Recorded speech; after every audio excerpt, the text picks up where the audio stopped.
What up, what up, what up, what up? It's me, L Teddy 27. What's good? It's night right about the hood. Oh, dear God. I'm already eating and drinking. Look a damn mess. Just a damn mess. No means no, and yes means no. What up, what up, what up, what up, what up, what up, what up, what up, what up, what up, what up, what's good? What's up, people? What's up, what's up, what's up? It's me, L Teddy 27, and I am back with yet another review. This, ladies and gentlemen, is going to be our review for Chasing Dallas. It's a new season. This is season 3. It is episode 1. It is the season premiere. It is entitled Reveal the Unveil. I'm going to be honest with y'all. I questioned whether or not I was going to review this show this year. And I went back and forth. Because, listen, my temperament and the time I have allotted in my life for the function and fuckery, for people who have problems with my review on this show, who want to go back and forth with me, if you're on the show, I don't have that kind of time. But I am here, nevertheless, and we're going to make it do what it do. We're going to do what we do, as only we can do it. So we start off with Dior and his best friend. They have apparently gotten their own, I guess they got a new shop or a new spot or whatever for a new shop that they're going to do together to do hair. I just kept paying attention to the fact that it looks like Dior has an Audi as opposed to an innie. And I was just, my attention was focused in on the Audi as opposed to an innie. It's not a full Audi. It's kind of a combination of any Audi, that hybrid any Audi. It's not a full innie. It's not a full Audi. It's kind of a combination of it when we talk about belly buttons. Go back and look at the episode. You'll see what I'm talking about. It's not an innie. It's not an Audi. It's a any Audi, whatever you want to call it, whatever you call that. That's all. And then they try to bother some man. If the man is at work and has the opportunity to take a nap at work, don't bother them. Listen, anybody working a 9 to 5, if you ever have an opportunity to get a good nap in at your 9 to 5 and get paid for it, you don't want to be the fuck bothered. Why fuck would y'all bother that man? Dior. Y'all see this man is over here getting it in, honey. He was over there he was living his best life, doing what all of us would love to do. Be at work, getting paid, and getting a good nap in. Let that man have his whole life. I was real upset that y'all bothered that man while he was having a whole good nap. I would have left him alone and found somebody who was woke and let him have his whole life, getting this good nap in over there down to the Home Depot. But whatever, they was around there trying to get some shit at the Home Depot to fix up their little spot for the place. Do y'all do haircuts down there? Because if I'm down there to the Dallas area, can I go down there to y'all little spot and get a little haircut? Dior and best friend, let me know, because I don't have hair to be getting my hair done, but I need a good haircut every now and again. Let me know if y'all spot is the place where I need to go to get me a good haircut. Y'all do erotic. Y'all have like the erotic barber where y'all do haircuts, naked and shit too. I just want to know. Y'all do naked, haircuts and shit like erotic barber. Shouts out to the erotic barber. Anyway, moving on. Ariel goes to see her friend or whatever who needs her to do some a dress or something or whatever. Did she say duplicators? Like, I rewound that shit like 5,000 times. Did she say? Because she was doing this whole like intro as if she was at a pageant and was introducing herself at a pageant or whatever. And she said duplicators. What is a duplicator? Is that a person from Jupiter or something like that? Like, I swore she said duplicators. Now, I know what an adjudicator is. An adjudicator is someone who adjudicates things or who judges things. Because to adjudicate is to judge things. So if you were trying to say adjudicator, that's one thing. But you saying duplicators? Love you down, girl, but I need you to learn the language, the English language. Learn the language. Anyway, she real booked and busy. That's all you need to know. She real booked and busy. She don't got time to be learning words in the English language. She don't have time to learn that the word is adjudicator as opposed to duplicator, because she's around here sewing whole dresses and outfits for people in 15 minutes and shit. Go ahead, do the damn thing, girl. Do the damn thing. Anyway, so she went down there to see her little friend or whatever. And he needs the dress done the same damn day. Girl, I need this dress today. It's you know what, and I can empathize with Ariel because I teach writing. As a profession, I teach writing. I teach English and writing, and I teach people how to write better. I teach people how to edit and revise and all of that good stuff. I have friends to this day that will call me and say, "I need I need something done within 2 hours. I need it in 2 hours. I need you to edit this or revise this, or I need you to write the whole 10-page essay in 2 hours." They'll do some shit like that to me and call me and say, "Listen, I need you to do that." They will compensate me too as well. I don't do shit for free. Now, I hate, they'll say, "Listen, I need you to do this in 2 hours. Hit, I already hit your Cash App up," and I look at my Cash App and I see how much it is, and I say, "All right, I got you. In 2 hours, I got you," and I'll make it happen. I wrote whole master's thesis or doctoral dissertations for people. Now, I ain't did a doctoral dissertation in 2 hours because that's impossible. But I've done a doctoral dissertation for several people. I'm just saying. I mean, but that happens when you have your own doctorate degree. But that's a whole other story for a whole other day. Anyway, we did see Robert Ray. He went out to eat with his mama. He talks about the rumors that's going on, that's being spread about him being in prison or whatever. It was, this scene didn't give me a whole lot. It was like, I guess y'all threw this in to introduce us to him. He talked about being a new person on the show and nobody really knowing him. But then in the subsequent scenes, we don't see you going out to the different events with everybody to try to get to know people. So how are people supposed to get to know you, Robert Ray,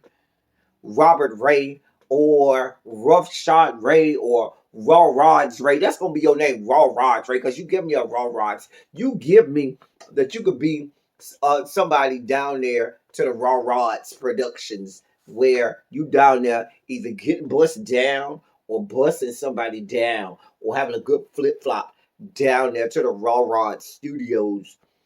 You know what I'm saying? So I'm gonna call you Raw Rods Ray because you probably, raw dog and motherfuckers like that. I don't know. You gonna be Raw Rods Ray until you come in my DMs or come in my comment section and tell me different. Raw Rods Ray was with his mama talking to her about how people was claiming that he was in prison. Now I'm with you. Now if you ain't been to prison and people claim you've been in prison, you have every right to be upset and so forth. So I was with him on that. He talked about being a new cast member. But then you're a new cast member, but we have these scenes and stuff that's going on, and I don't see you at none of the scenes to try to meet the people and ingratiate yourself with these people and get to know those other people. But I guess Carrie D, him and his partner, what is his name, Lyndon or whatever his name is, I guess they done decided that since they got like 24 downloads and 24 views on their goddamn song, now that authorizes them to be producers of other music industry people. So some guy named Kesey, who's a gay rapper or whatever, I apologize, Kesey. Listen, no disrespect to you, Kesey, and let me apologize for calling you a gay rapper. You are just a rapper who happens to be a part of the Rainbow Coalition. You are a rapper, and I don't want, and I misspoke. I don't like to use that moniker by putting gay in front of whatever somebody is. They're just what they are. He's just a rapper, period, who happens to be a part of the Rainbow Coalition. But him being part of the Rainbow Coalition should have nothing to do with him being a good rapper or not. I don't know if he's a good rapper though, because y'all didn't give us enough of his content. I wanted y'all to give me more of his content. I wanted to hear his music. I want to hear what he got to offer, because I'm a lover of all things rap and hip hop and stuff like that. So if you got bars, if you're a lyricist, I love lyricists. I love people with bars. I love people with intellect who can put that in word form and music form and have rhythm and rhyme to it and have that put into rap. I love it, just in the same way I love poetry and as an English teacher. So I wanted to hear more of his music. He cute and all. He real cute. I wonder how big his meat is, but I wanted to hear more of his music. I'm just saying, Carrie D, give me more of his music. Anyway, then we see Trey Howard at home with his boyfriend. They're discussing moving into a new place and a whole bunch of other stuff. Now, Trey Howard, I feel like you were just begging for me to put you in my thumbnail with this confessional. At this point, we done went from the last season of Chasing Atlanta with Dominique, who's the GOAT of all thumbnails, okay? Then we had, what was the dude name from Chasing LA? D. Hawkins. Now we got Trey Howard. I feel like these people at this point are literally actively begging and trying to be my thumbnail for the review. Okay, it's a whole. Listen, it's a whole badge of honor. It's a place of distinction when I include you as my thumbnail. So the kids, the girls, as Reese G would say, the girls are girly, and they're doing everything in their power to make it to my thumbnail via their look in their confessional. And here we have Trey Howard doing all he can to try to be the look in my thumbnail. You win, Trey Howard. You got this week's thumbnail, okay? You have this week's thumbnail. I ain't gonna even say nothing. Go check out the thumbnail. Anyway, they discussed, and I like the conversation where they really were talking about growing together as a couple. And Trey Howard really talked to his partner about, I don't quit my 9 to 5 and I'm going to entrepreneurship and trying to chase my dreams and passions. And he was talking to his boyfriend about, listen, what is your passion? What do you want to do? Because I want to see you do just like I did it. And one day, quit your 9 to 5 and pursue your own passions. I loved the conversation. Love this whole talk between Trey Howard and his boyfriend. It was good. Y'all know I done gave Trey Howard the business from time to time, but I loved this conversation um, with him and his boyfriend James. Hopefully James, lets him know what his passion is and what he will hopefully one day, leave his 9 to 5 for to pursue in terms of his passion. We then see George at home with his friend. I can't remember the friend name. I don't really remember. I don't have too many drinks. Anyway, he's planning to have an all pink birthday dinner or whatever. He's turning 32. And they're going to have it down to the Texas de Brazil. 30 to 40 people down to the Texas de Brazil. 32 shades of pink is what he's going to call it. Reese ain't invited. I did notice that y'all around here at this good. Listen, I'm drinking on some wine myself. What I'm not drinking on is what they were drinking on, which looked to be Stella Rosa Black. Now, Stella Rosa has about 2% alcohol, okay? I am drinking on some good Cabernet Sauvignon. This is 120 Reserva, especially. I ain't saying it's real expensive, but it's better than Stella Rosa. Because why? It is 13% alcohol. Stella Rosa, I think, had like 2% alcohol. Basically, me drinking water out of the tap is going to get me drunker. The goddamn Stella Rosa. It tastes real good, but it ain't giving you no goddamn blood. The fuck I'm drinking you for if you ain't giving me no blood. That shit is expensive, like $15.99 a bottle. Anyway, I mean, I'm just saying. We then see Reese G. He in Chicago. Chicago. My first thought when I saw this is, why for is the EP of the show still on the cast? Why are you here, Reese? This is something that we've been talking about for the first 2 seasons. And you would think that in season 3, now let me say, season 2 skyrocketed the trajectory of Chasing Dallas. And if you wanted to be on season 2 to make sure that the show went off and got skyrocketed into stratospheric levels, okay. But we're in season 3 now, boo. We don't need you on the fucking cast. And let's be clear, if I'm being brutally honest, this first episode was a snore fest. Like, I found myself going to sleep, waking up, oh, I'm watching this. Then going to sleep again, waking up, oh, I'm watching this, and rewinding and going back to sleep and waking up again, like 4 or 5 times. Why are you here, Reese? You are the EP. Get your ass the fuck off the motherfucking screen. You should no longer be a cast member. Maybe you needed to be a cast member to get the show off the ground. The show after season 2 is well off the ground. It's well celebrated, well revered, great show. Get your ass off the motherfucking camera, Reese, and be a true EP. Because I don't care how you try to parcel it out, how you try to explain it away, how you try to make it make sense. There's no way you can tell me as an EP you are objective in what you put out because you're also the cast member. Doesn't make sense. Why are you here? Anyway, he was in Chicago, I should say, meeting up with somebody named Chef Joe. I don't know who Chef Joe is. I don't know what he does. I'm assuming I'm outside of cooking food, I guess, because your name ain't Chef Joe if you ain't cooking food. I was wondering, were you really here because you were taping Chasing Chicago or something. Isn't there supposed to be like a Chasing Chicago? I heard that there was supposed to be something like a Chasing Chicago or something going on. And so maybe he was in Chicago to, do some stuff with that. I don't know.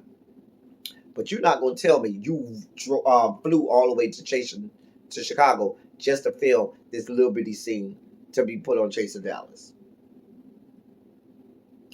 Girl. Anyway,